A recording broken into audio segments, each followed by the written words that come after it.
Alors bonjour à tous, voilà, bienvenue à ceux qui découvrent cette vidéo qui est plutôt destinée au terminal S2 du lycée Sylvia Montfort.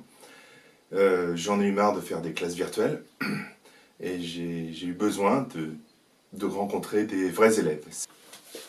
Hey! Ah, c'est super d'être venu mais trop jeune.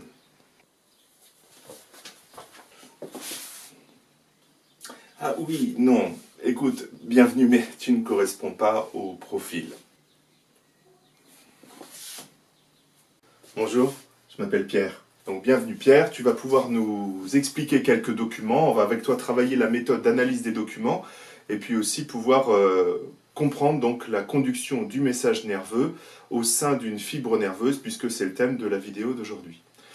Donc pour faire cette explication, je vais utiliser le tableau avec plusieurs schémas. Vous avez aussi les documents du livre, donc page 334 à 341.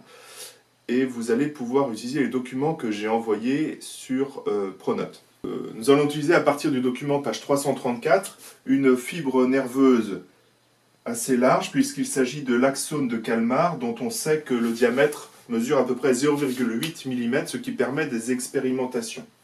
Je vais aussi faire un zoom sur la membrane de cette fibre nerveuse. Donc on va avoir la membrane de cet axone qui va être représentée ici.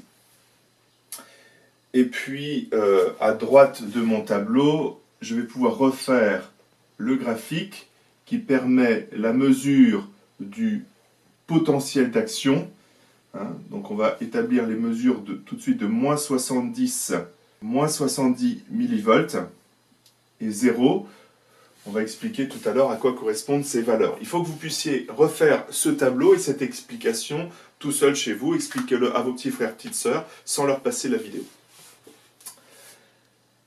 Bien, alors Pierre, est-ce que tu peux nous faire l'analyse du premier document?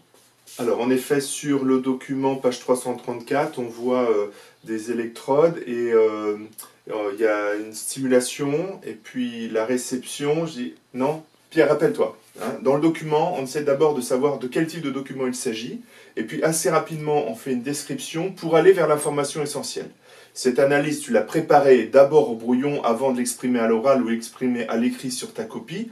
Donc on n'a pas besoin de toute la phase de brouillon dans l'explication que tu donnes autour de toi. Donc il faut avoir travaillé d'abord ce document. Alors dis-moi de quel document il s'agit. Alors ce document est constitué d'un schéma et d'une photographie en microscopie et aussi d'un texte. D'accord, très bien, tu as les trois éléments. Alors tu vas commencer par le premier et donner les informations qui seront utiles. Donc en effet, sur le schéma, nous observons un axone de Kalmar dans lequel on a introduit une microélectrode en verre remplie d'une solution saline. Elle est donc conductrice d'électricité. Cette microélectrode est reliée à un voltmètre et l'autre borne du voltmètre est reliée à une électrode qui est placée à l'extérieur de l'axone. Donc le voltmètre ici mesure la différence de potentiel entre l'intérieur et l'extérieur de la membrane. Et on va pouvoir observer une variation de cette différence de potentiel entre l'intérieur et l'extérieur de la membrane au cours d'un message nerveux. Super, très bien Pierre. Cette fois-ci, tu as réussi à dire l'essentiel. Donc tu as décrit le document dans ses grandes lignes et assez rapidement, tu as été à l'essentiel. L'information essentielle donc, de ce document 1, page 334, c'est de montrer qu'il est possible d'introduire dans une fibre nerveuse une microélectrode conductrice d'électricité et qu'on peut mesurer donc une différence de potentiel entre l'intérieur et l'extérieur de la membrane. Alors on peut le représenter autrement ici sur notre tableau. Je vais installer donc un voltmètre et ce voltmètre est relié à une électrode plantée à l'intérieur de la fibre nerveuse. Donc on va mesurer un potentiel électrique intracellulaire puisque je rappelle que l'axone est un prolongement cytoplasmique d'une cellule spécialisée qui est donc le neurone. Cette microélectrode va pouvoir mesurer un potentiel électrique, c'est-à-dire la quantité de charge électrique présente à cet endroit. Sauf que le voltmètre mesure une différence de quantité de charge entre deux lieux. Donc la référence, ça va être le milieu extérieur. Donc on va avoir une électrode à l'extérieur de l'axone. Et on va mesurer comme ça la différence de potentiel entre l'intérieur et l'extérieur de l'axone. Alors dans tous les cas, ce qu'on va faire sur le graphique, c'est mesurer la différence de potentiel au niveau de la membrane, entre l'extérieur, le milieu extérieur et le milieu intérieur. Et en fait, il y a au repos déjà un potentiel. Donc on mesure le potentiel de membrane. Alors on va le mesurer en fonction du temps. On va le mesurer en fonction du temps. Ici j'ai mis l'abscisse sur moins 70 millivolts. On verra pourquoi c'est plus pratique de le représenter comme ça tout à l'heure. Et dans ce potentiel de membrane, on peut repérer donc un potentiel de repos lorsque il n'y a pas de message nerveux conduit par la fibre nerveuse. Et puis on mesurera tout à l'heure un autre type de potentiel pendant l'activité de l'axone. Il y a déjà pour ce potentiel de membrane une différence de potentiel lorsque l'activité est au repos. Une différence de potentiel qui dit que l'intérieur est électronégatif par rapport à l'extérieur. Ce qui signifie, on peut le représenter comme ça, qu'il y a moins de charge positive à l'intérieur qu'à l'extérieur. Je vais dire moins de charge positive parce qu'en fait, les seuls ions qui sont présents, l'essentiel des ions qui sont présents, sont des ions positifs. On a par exemple à l'intérieur un petit peu de sodium et beaucoup de potassium, alors qu'à l'extérieur, on a beaucoup de sodium et un petit peu de potassium. Mais la quantité de charge est en faveur de l'extérieur. À l'extérieur, on a plus de charge positive qu'à l'intérieur, donc l'intérieur nous apparaît comme étant électronégatif. Sur le document qui s'appelle « Analyse du potentiel d'action », vous allez pouvoir suivre la construction de ce potentiel d'action sur le graphique ici à droite. Donc nous sommes actuellement au potentiel de repos à moins 70 millivolts. Pierre, tu as remarqué aussi que sur le document 1, page 334, il y a autre chose sur l'axone. Et en effet, on observe aussi des électrodes stimulatrices. Donc ils vont pouvoir envoyer un courant de stimulation sur l'axone. En effet, il y a une électrode stimulatrice qui envoie une intensité électrique sur la membrane de l'axone et ça va être très important parce que cette stimulation va venir ouvrir des canaux.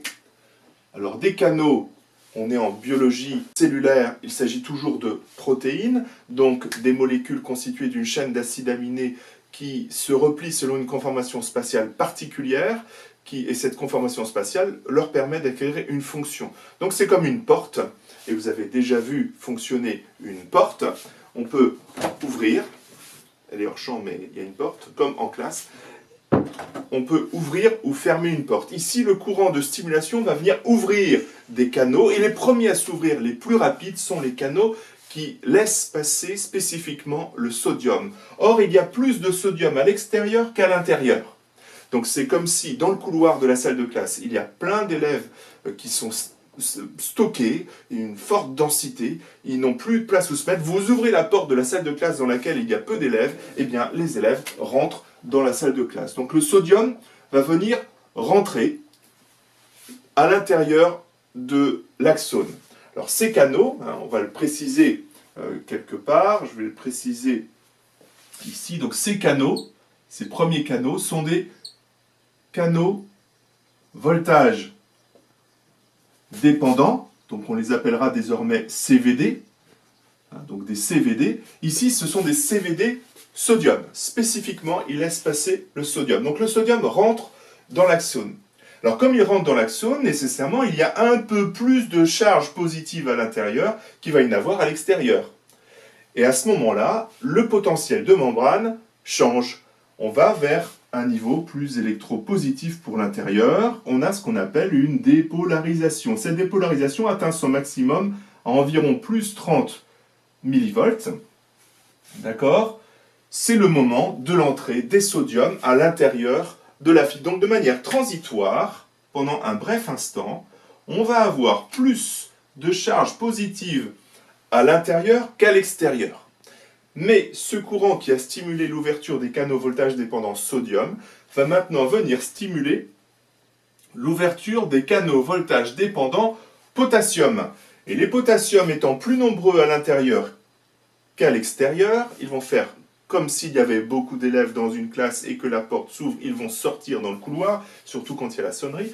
Et donc les potassiums vont sortir. Et si les potassiums sortent, on rétablit le déséquilibre de départ, c'est-à-dire qu'il va y avoir à nouveau plus de charge positive à l'extérieur qu'à l'intérieur. L'intérieur redevient électronégatif. On a donc une repolarisation, Mais alors il se trouve que ces canaux voltage dépendants potassium sont assez lents à se refermer. Donc les potassiums continuent de sortir. Ils continuent tellement de sortir que l'intérieur devient électronégatif bien plus qu'au moment du potentiel de repos. Donc on a une hyperpolarisation de la membrane, puis lorsque les canaux potassium se ferment enfin, on rétablit le potentiel de repos. Alors la réalité, pour rétablir ce potentiel de repos, c'est un processus actif, c'est-à-dire que sur la membrane, on va aussi avoir des pompes sodium-potassium qui vont venir faire rentrer davantage de potassium à l'intérieur qu'il n'y a de potassium qui sortent. Cette pompe sodium-potassium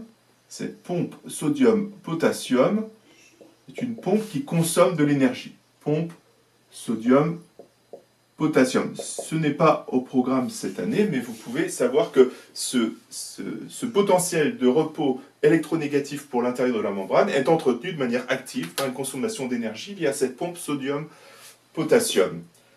Bien, alors on a ici ce qu'on appelle le potentiel d'action. C'est-à-dire que c'est toujours le potentiel de la membrane, mais qui n'est plus simplement au repos. Il y a une action, et cette action, c'est ce qui va constituer le message nerveux.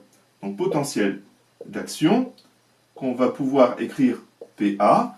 Maintenant, si je réduis l'échelle de l'abscisse sur mon axe, sur mon graphique de mesure du potentiel de membrane, je peux simplement représenter mon potentiel d'action par un bâtonnet. Alors Pierre, c'est le moment de travailler sur un deuxième document, dont le document 2, page 334.